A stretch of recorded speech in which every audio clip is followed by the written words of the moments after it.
கண்ணை இழந்த வந்து தேக சுகத்தில் கவனம் காட்டு வழியில் பயணம் கங்கை நதிக்கு மண்ணில் அணையா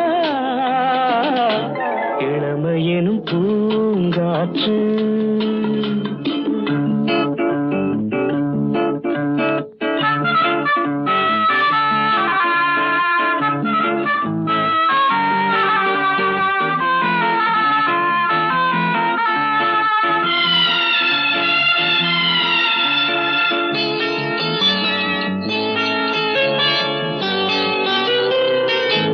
அங்கம் முழுதும் பொங்கும் இளமை